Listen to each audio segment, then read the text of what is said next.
In this lesson, we're going to be talking about frequency tables and histograms. What is a frequency table? A blank that shows how often each item, number, or range of numbers blank in a set of data. So it is a graph or table. We want to say table that shows how often each item, number, or range of numbers appears in a set of data. A histogram is a graph that shows the frequency of data values in blank of the same size in intervals. And I'll show you what I mean by intervals in a few minutes of the same size.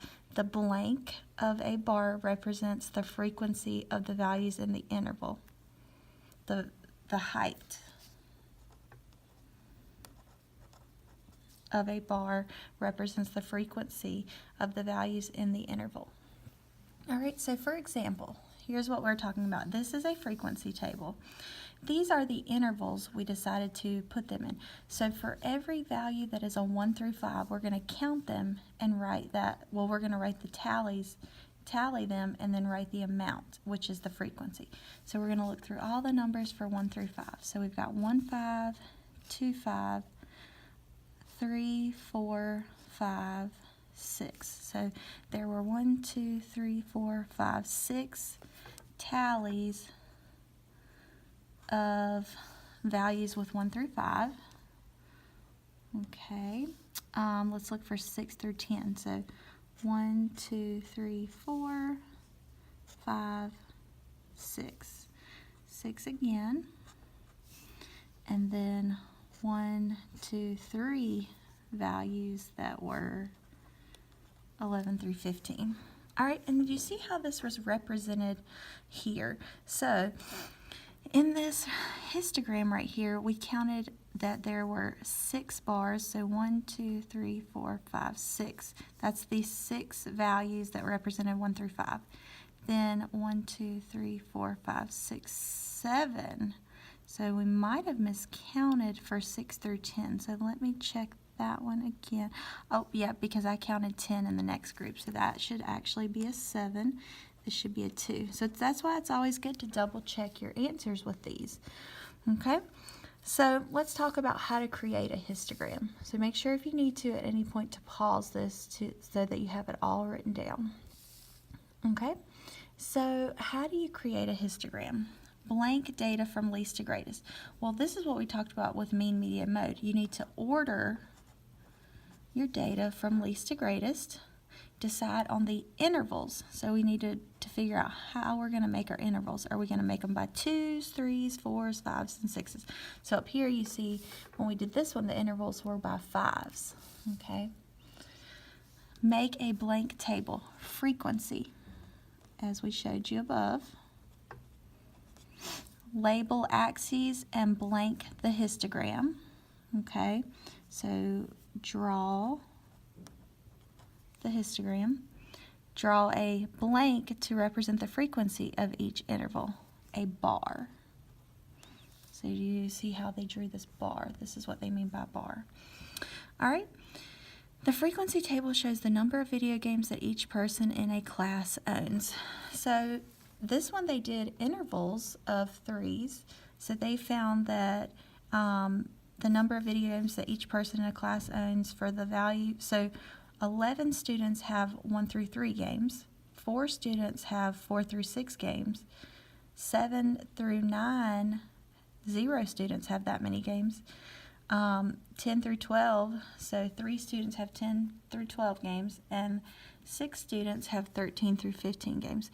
There is no space between the bars of a histogram. So that's what makes it different from a bar graph, is that there's no spaces between them. Unless obviously you see right here, the height of this was 0.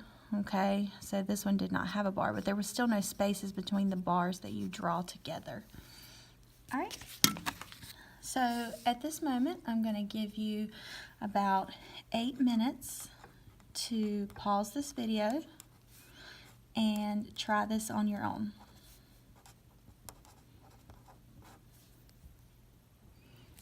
So pause the video. All right, welcome back. So we're going to fill in this data that we found. Hopefully you took some time for yourself to try it.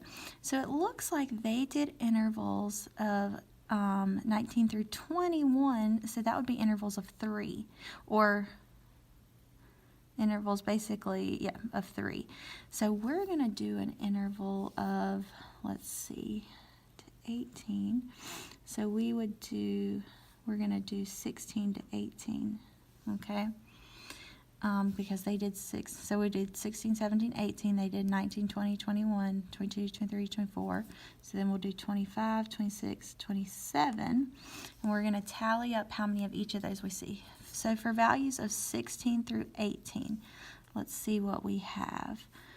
1, 2, 3, 4. So far I counted 4 tallies, but I'm not going to write that until I make sure. For 19 through 21, I see 1, 2, 3, 4, 5. Counted 5 for that one.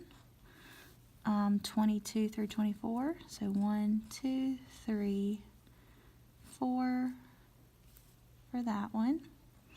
And then for 25, so 1, 2, 3, 4, 5. Counted 5 for that one.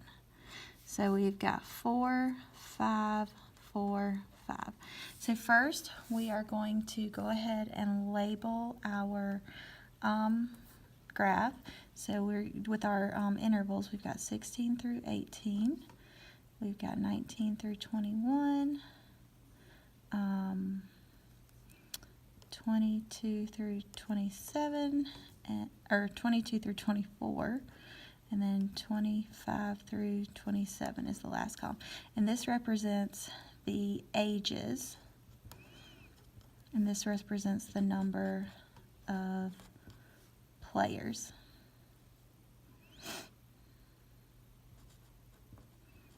Okay, so we've got 1, 2, 3, 4, 5, 6, 7, 8, 9, 10.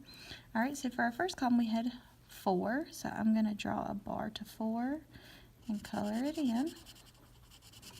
Then for my next one I'm going to go up to 5 and color it in. Remember, they touch, so that's good. That's fine if they overlap. 4 again, and then up to 5. So we have created our first histogram. All right, so when you're looking at histograms, we want to know what types of distributions they have sometimes. So if you look over here, there are 4 different types of distributions that we are going to deal with, okay? So the distribution of data shows the arrangement of data values. It can be described by its center, spread, and overall shape using the following: clusters, gaps, peaks, outliers, and symmetry. So a skewed distribution. So you see how most of the data is here, but then there's all this one little spot by itself. That's called the outlier. And the reason it's skewed is because it's most of the data is up to this side and then it just goes down. So sometimes we call it skewed left or skewed right. If it's majority of the data is up here. Now sometimes if there's like one little data piece by itself, that would be considered our outlier. Now our normal distribution is when we have it going up and then come back down, kind of like an upside down U, okay? Bimodal, you see how it went up and then down and then up again. So it's forming a U right here. And then flat, you see how there's not really any change. Okay, so let's take a look down here. So looking at this one, what would you consider the shape to be? Okay, so think about that. Take about 2 minutes to think about that on your own. I'm going to pause the video for 2 minutes.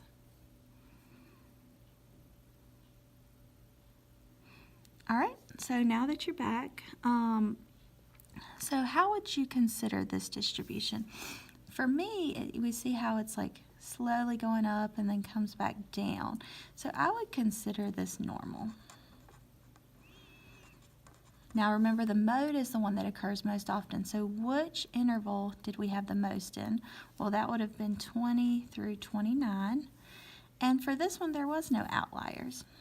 There was nothing that was really that stuck out by itself. Okay. The shape for this one, it looks to be more skewed to the end data. So skewed. The mode would be the one that occurs the most often, so that's 61 through 80. And we see how most of the data is over here, but then we have this little 1 through 20 over here, so that would be considered our outlier section. Okay? All right, so now what you're going to do is you are going to complete the back of this worksheet by yourself, okay? And then we will come back together in a little bit and go over it in another video.